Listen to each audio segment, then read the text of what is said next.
Três evangélicos sinóticos, a saber, Mateus, Marcos e Lucas, João, nós nos deparamos com a fragilidade e a cadência da igreja em precisar ser alcançado pela poderosa palavra de Deus. Cada um desses que escreve os três evangelhos sinóticos, eles têm a sua visão acerca de Jesus e o seu chamado.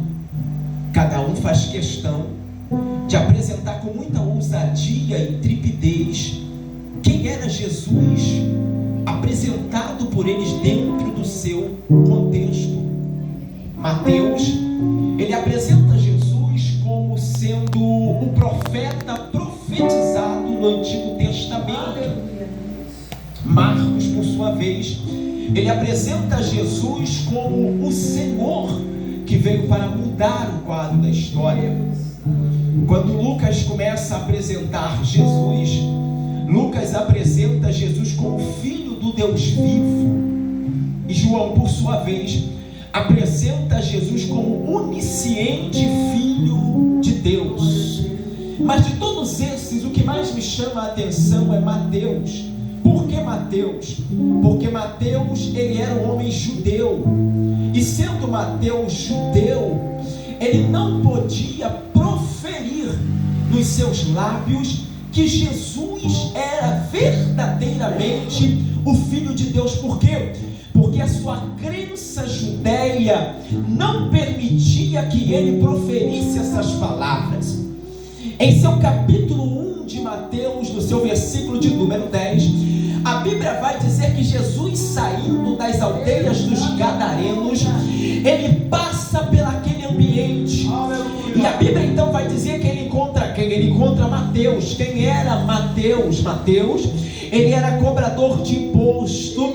Ele trabalhava como cobrador de imposto na alfândega, ali perto da entrada da cidade dos Gadarenos, na saída da cidade dos Gadarenos, perdão. E o texto vai dizer que quando Jesus ele passa pelaquele ambiente, a Bíblia vai dizer que Jesus, olhando Mateus, ele pede que Mateus largue aquilo que ele está fazendo e o acompanhe na sua caminhada de fé. Eu vou citar de novo o que era Mateus. Mateus, ele era cobrador de imposto. Mateus, ele estava servindo o Império Romano. Mateus, por ser cobrador de imposto, ele era um homem que recebia muitos requisitos, minha pastora Esther Jane. Ele era bem socialmente, ele era bem fisicamente. Quem olhava para Mateus dizia: este homem, ele é da alta sociedade. Por quê? Porque o seu trabalho lhe providenciava benefícios, tanto como físico, como material. E Mateus, ele não se preocupava, ele não precisava mais de nada. Mas uma coisa, quando Jesus olhou para Mateus e disse: vem, ele viu em Mateus aquilo que ninguém viu. E se você não pegar isso aqui, eu já largo o microfone. Tem muitas pessoas que olham para você pela posição política e social que você tem. Tem muita gente que acompanha você pela posição política e social que você tem. Se você ganha bem, tu anda comigo. Se tu está bem financeiramente, você também anda comigo. Se você vive bem na sociedade, se você é conhecido pela mídia, se todo mundo cita teu nome nas redes sociais, tu é famoso, tu é o homem que está no stand, tu é o homem que está nos bailes da vida. Se tu está pregando em outros congressos, alguém está olhando para você, não para te acompanhar pela graça que está sobre a tua vida, mas para te acompanhar pelo que você tem em tuas mãos. Jesus, quando olha Mateus, ele não olha Mateus pela sua posição política, ele não olha Mateus pela sua posição social, nem pelo salário que ele ganhava, mas ele olha no coração daquele homem o intuito de um adorador, o intuito de alguém que quer fazer a diferença. Já cotovela alguém que está do teu lado e diga: Deus não olhou para você pela tua posição política e social, mas olhou para você pela graça que é sobre a tua vida, pela presença que é sobre a tua vida. Você quer esse negócio? Joga a mão lá em cima para adorar.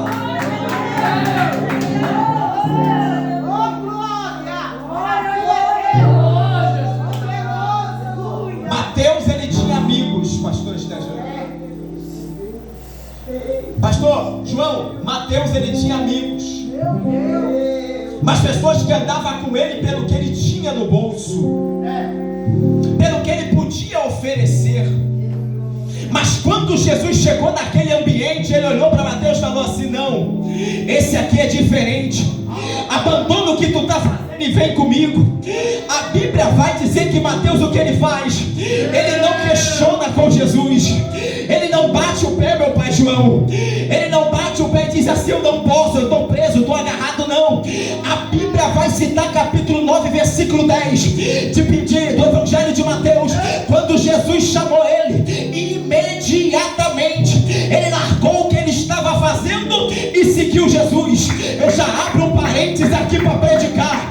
Enquanto tem muitos que estão presos, arregados às suas doutrinas, aos seus afazeres, pelo que pode fazer, pelo que não pode fazer, tem alguém que está olhando e dizendo: isso aqui é passageiro, mas o que eu vou conseguir ao lado de Jesus é maior do que a sociedade pode oferecer.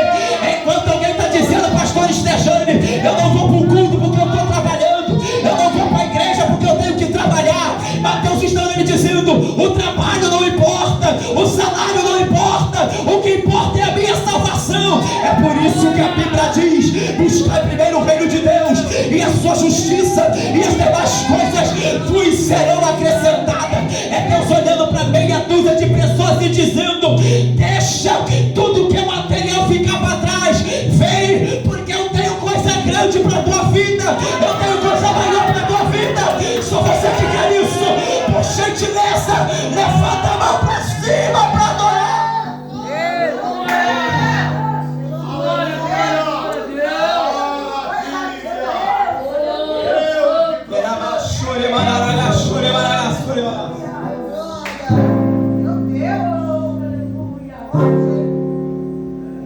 A palavra Mateus, o nome Mateus em aramaico é presente de Deus, pastor João. Eu vou falar de novo porque você não entendeu. A palavra Mateus no aramaico quer dizer presente de Deus. A palavra de Mateus em hebraico quer dizer unido. Sabe o que eu aprendo com isso? Eu aprendo que quem tem uma chamada, o nome já foi escrito lá em cima dizendo: você é meu e ninguém toca, você é meu e ninguém pode tirar. É Deus olhando para você e dizendo: até o teu nome Ele já escreveu dizendo: é minha ungida, é minha serva, é meu adorador, é profeta, é mulher de Deus, é homem de Deus. Até teu nome Deus Ele já traçou a tua história.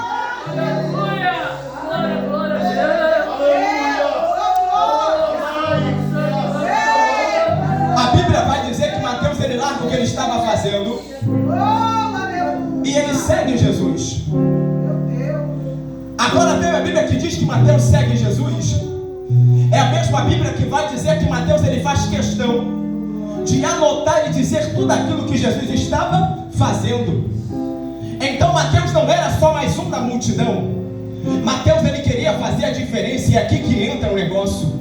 Quando nós entramos na presença do Senhor para fazer a diferença, enquanto uns seguem Jesus pelo que Ele tem para oferecer, tem aqueles que andam com Jesus para poder fazer a diferença, pastor Stejane. É Deus olhando para mim e para você dizendo: de qual dos dois lados você está? Você está do lado que quer fazer a diferença, ou você está do lado daquele que quer ser só mais um? Por que você está dizendo isso? Porque quando nós escolhemos Mateus, quando nós escolhemos Marcos, quando nós escolhemos Lucas, quando nós escolhemos João, nós vemos grande multidão, e não era pouco, era muito. Mas todos aqueles que estavam com Jesus na caminhada, pastora, alguns estavam com Jesus pelo que ele tinha para oferecer, outros estavam com Jesus pelo que ele era. É aqui que a Bíblia mexe na nossa mente, na minha cabeça, porque a grande multidão que andava com Jesus, andava com ele porque tinha comida, tinha água, tinha bebida. Mas muito que estava com Jesus não estava preocupado com água, com bebida, nem com comida, mas estava preocupado com a presença. Você quer base bíblica? Eu te dou base bíblica. A Bíblia vai dizer no Evangelho que quando Jesus estava com os seus discípulos à beira do mar de Tiberite, a Bíblia vai dizer que a multidão olha para Jesus e diz: Senhor, dispersa a multidão. Observa que quando eles liberam esta palavra, estava próximo da Páscoa, e quem olhava para aquele ambiente dizia: o período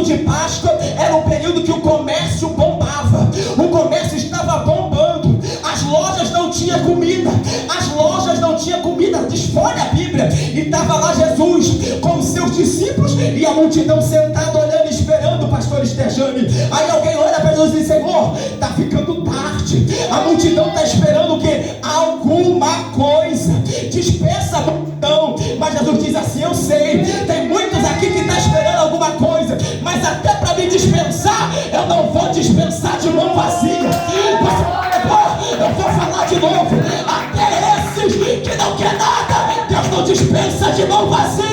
Tem providência, tem pão, tem peixe para a tua vida. Levanta a mão para dar glória a Deus. Levanta a mão para dar glória a Deus. Tem pão, tem peixe.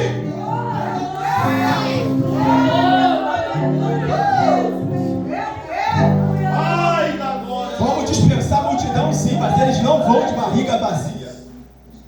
A Bíblia diz então que Jesus assim o faz. Mas agora eu vejo Mateus acompanhando Jesus e vendo o que Jesus está fazendo para fazer a diferença. E todas as vezes que Mateus ele começa a dirigir alguma coisa, ele tinha um propósito do coração. Qual era o propósito de Mateus que ele tinha no coração? O propósito de Mateus não era chamar a atenção dos judeus. O propósito de Mateus não era para chamar a atenção dos persas.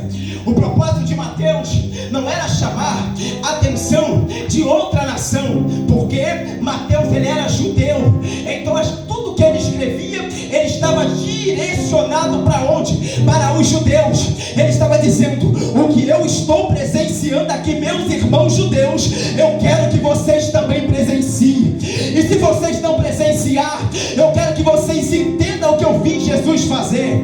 Você observa aqui no seu capítulo 8, Jesus ensina o teu povo a como jejuar, ensina teu povo a como se manter fiel até a morte. E Mateus faz o quê?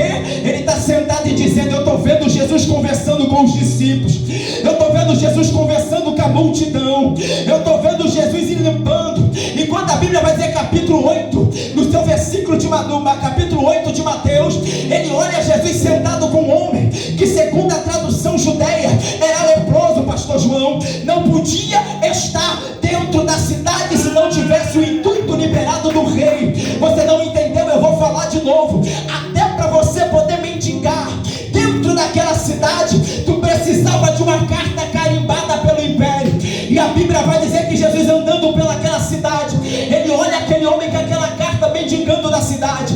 E o texto deixa claro, capítulo 8 de Mateus, aquele homem era leproso. E a Bíblia vai dizer que quando Jesus olha aquele homem, Jesus coloca a mão sobre a vida daquele homem. E Mateus está dizendo e olhando o que está acontecendo ali. Aquele que agora estava leproso, a lepra está sumindo, a doença está sumindo. E Mateus está redigindo dizendo: eu vi Jesus curar leproso, eu vi Jesus ressuscitar morto, eu vi Jesus tocar na vida de alguém. Deixa eu ver se tu vem aqui para receber.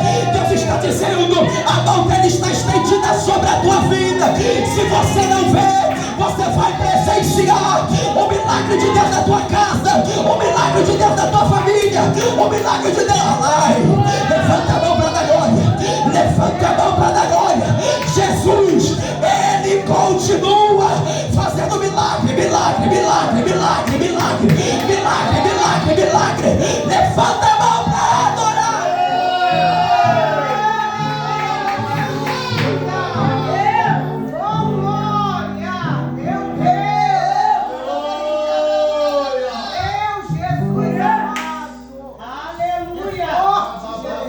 Ainda no seu capítulo 8 de Mateus, ainda no seu capítulo 8 de Mateus, ele dirige, ele descreve o que Jesus está fazendo com um dos seus discípulos. Como assim, pastor José? Tu quer dizer que nem todos que estavam com Jesus, nem todos os discípulos poderiam ver o milagre de Deus? Sim, é bíblico, eu te mostro isso na palavra.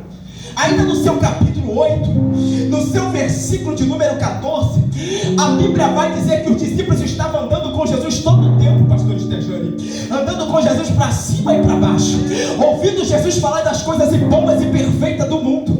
Mas interessante que todo mundo contemplava, pastor João, um milagre.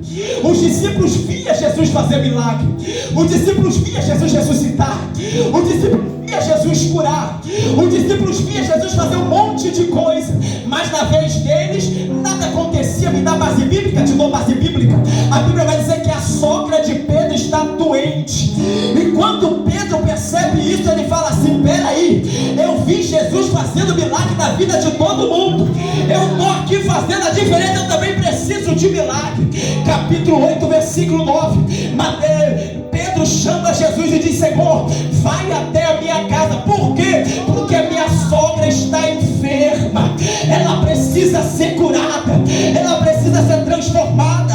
Jesus fala o quê? Ele deixa a multidão de lado, ele vai até a casa de Pedro.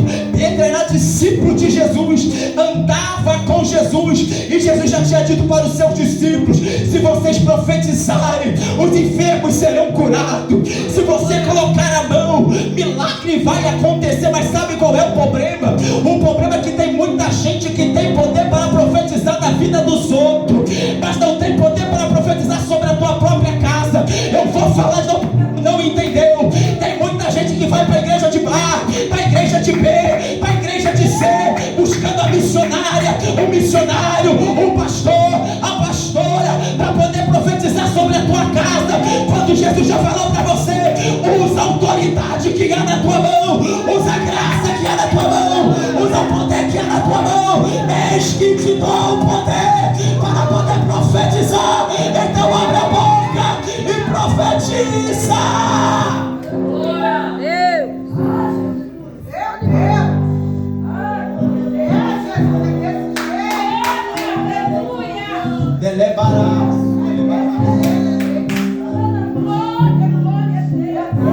Mas sabe o que acontece? É porque é muito mais fácil eu crer para os outros do que crer para mim mesmo. Agora pegou? É muito mais fácil eu acreditar, crer para os outros do que crer para mim mesmo. Mas hoje Deus vai quebrar protocolo dentro da casa. Se você entrou aqui desencanado, achando que tu não tem autoridade, Deus já está dizendo: eis que derramo sobre vós porção dobrada do meu Espírito. E a mesma unção que é sobre o ministério está sobre a tua vida. Eu não sei qual é o teu problema, eu não sei qual é a tua adversidade, mas Deus está dizendo: estende as tuas mãos e profetiza. Está enfermo, vai ser curado em nome de Jesus. É libertação, vai ser liberta em nome de Jesus. É cura, vai ser curada em nome de Jesus. Profetiza, homem e mulher.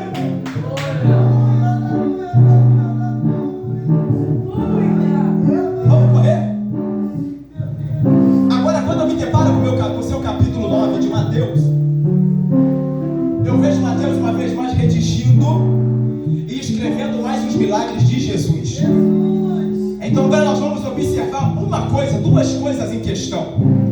A primeira coisa que está em questão no capítulo 9 de Mateus é que Jesus havia saído da cidade dos Gadarenos. Já pegou Mateus e Mateus está acompanhando. A Bíblia vai dizer que no meio do caminho a multidão acompanhava Jesus. Mas você observa que no meio da multidão havia também aqueles que estavam doentes, aqueles que estavam enfermos, aqueles que estavam mancos, aqueles que não podiam andar ou se locomover.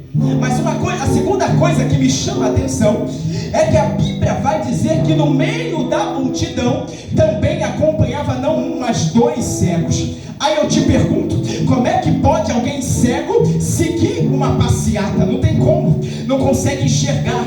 Mas eu empreendi, Deus me revelou algo muito lindo dentro desta palavra. O que Deus me revelou dentro desta palavra? Esses dois cegos que acompanhavam Jesus na passeata, eles não estavam sozinhos. Você não entendeu? Eu vou falar de novo. Enquanto a passeava, andava, alguém pegava no braço dele e dizia: vamos que a gente quer andar, que a carruagem está passando. Vou falar de novo. Enquanto a mocidade, enquanto a passeata passava, alguém pegava na mão de um daqueles aí e dizia: vamos, porque a passeata está andando. Jesus está andando. Jesus está andando para frente. Se você ficar parado, tu não vai receber. Se você ficar prostrado, tu não vai receber. Se tu esperar alguma coisa vir de alguém, você não vai receber. Acompanha Jesus na caminhada. E a Bíblia agora deixa claro, e isso é muito lindo. No seu capítulo 9, versículo 27, E partindo Jesus dali seguiram 2 cegos clamando, dizendo, eu vou falar de novo, clamando e dizendo, clamando e dizendo, clamando e dizendo, ei, eu vou falar de novo, clamando e dizendo. Eles não estavam só andando, eles estavam clamando e bendizendo o nome do Senhor. Eles não estavam só andando, eles estavam clamando e chamando o nome do Senhor. Agora a Bíblia vai dizer que Jesus para no meio do caminho e diz, espera aí, eu estou ouvindo vozes, tem alguém que está gritando, tem alguém que está clamando. 3 coisas eu aprendo dentro desta mensagem. A primeira coisa, atitude. A segunda coisa, compromisso. A terceira coisa, clamor. É Deus dizendo, você quer receber? Tenha responsabilidade. Você quer receber? Tenha compromisso. Você quer receber? Clama o nome dele, que ele vai te ouvir. Grita pelo nome dele, que ele vai te ouvir.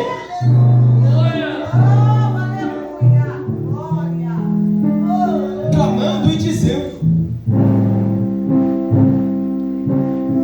tem compaixão de mim, Jesus, filho de Davi. Jesus, ele para, ele olha para trás e ele vê os 2 cegos, pastor Estagione, sendo trazido por alguém. Eu aprendi uma coisa linda aqui. Quando nós não conseguimos ir, se você não pegar isso aqui eu largo. Se nós não conseguimos ir, Pai João, Deus, ele sempre vai enviar alguém para te levar. Se nós não conseguimos chegar sozinho, Deus, ele vai enviar alguém para te levar. Acotovela alguém do teu lado e diz assim, muito obrigado por ter vindo comigo até aqui. Muito obrigado por ter me acompanhado até aqui. Porque se fosse sozinho eu não conseguiria. Deus vai sempre enviar alguém para acompanhar na beira do caminho. Deus sempre vai enviar alguém para te ajudar na tua jornada. Você crê nesse negócio? Levanta a mão direita lá em cima e dá um brado de glória a Deus.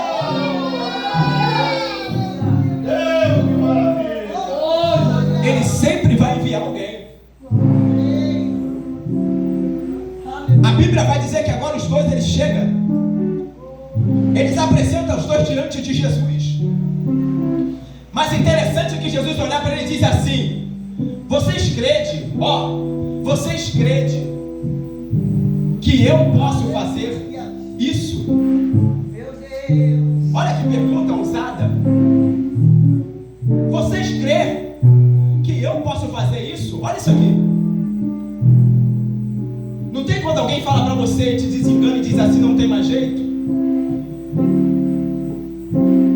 Não tem quando alguém que olha para você e diz assim, você não vai conseguir? Você não vai alcançar? Ou, mais pesado, olha para você e diz assim, não sei para que tu está indo para a igreja, não sei para que tu está buscando, não sei para que tu está orando. Você acha que esse Jesus que tu ora todo dia realmente vai te curar? Você acha que esse Jesus que tu clama todo dia realmente vai te resgatar? Mas engraçado que não é a multidão falando com ele, mas é o próprio Cristo olhando para ele dizendo, vocês creem que eu posso fazer isso? E é aqui que está o mistério desta palavra. A fé é o firme fundamento daquilo que nós não vemos, mas daquilo que nós esperamos do Senhor.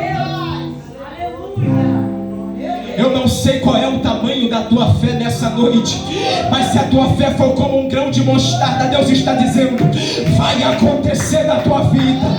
Se a tua fé for pequenininha, Deus está dizendo, você crê que tem poder para mudar? Você crê que eu tenho poder para fazer? Então vai acontecer na tua vida. É Jesus dizendo, crê somente que todo o poder foi me dado no céu e também na terra. Você crê nesse negócio? Levanta a mão e dá um brado de glória a Deus.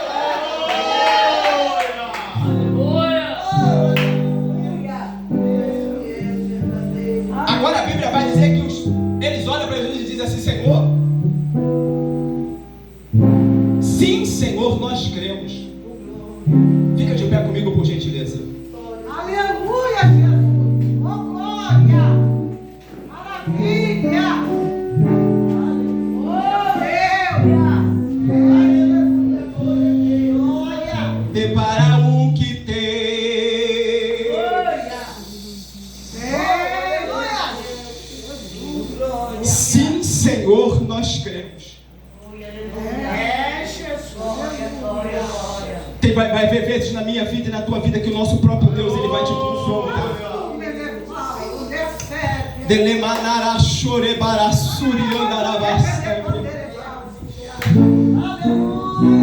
Quando o nosso Deus nos confronta é para provar a minha e a tua fé.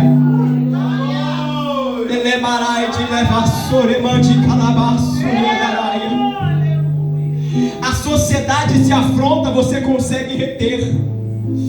Mas quando o próprio Deus ele te afronta para provar a tua fé, o que você faz? Há aqueles que voltam para trás e continuam da mesma maneira que está. Mas há aqueles que acreditam a ponto de dizer: Senhor, eu creio que o Senhor tem poder para fazer.